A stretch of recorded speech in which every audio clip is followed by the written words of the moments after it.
Utzi aurrak nigana hurbiltzen. Jesusek evangelioan eskaintzen dizkigun hitz hauek, Eliza bezala, gauza garrantzitsu batean pentsatzen lagundu behar digu. Nola lagundu gure aurrei jainko esperientzia izaten? Horretan, metodologia hau oso lagungarria da. Metodologia hau baita ere San Inazioren lanean dago inspiratua. Eta berak esaten zigun jainkoa zuzenean gure bihotzera komunikatzen dela. Horregatik, gure ardura izan behar du aurrari guzti hau deskubritzen laguntzea. Gure parrokietan izan dugun esperientzia zentzu honetan oso positiboa izan da. Benetan harritzen gaitu nola haurtxoak Jesusi bihotza irekitzen dion, eta nola isiltasunean Jesusen ahotsa entzuten duen bere barrenean. Elkarbanatzeko momentua iristen denean, benetan harritzen gaitu aurrek elkarbanatzen dizkiguten beraien esperientzia guztiek. Benetan jangoikoaren esperientzia handia da aurraren bihotzean.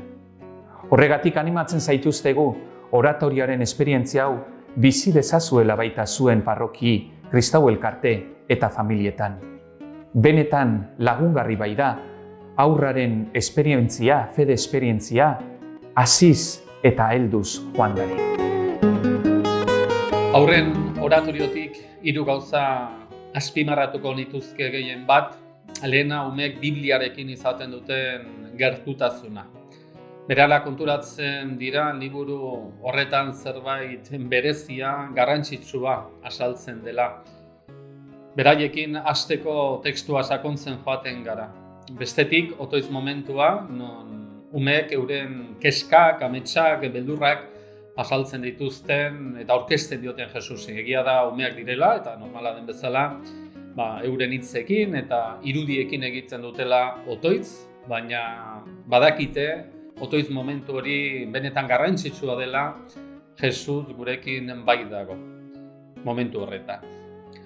Eta azkenik apaiz bezala ume bakoitzari bedinkapena ematen diet, harritzen dira apaiz bat ikustea Alba eta Estolarekin, baina asko estimatzen duten presentzia da apaizarena.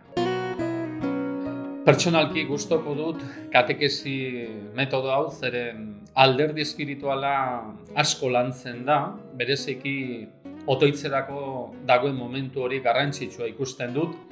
Aurrak otoitza zer den ikasten dute eta noski otoitze egiten dute.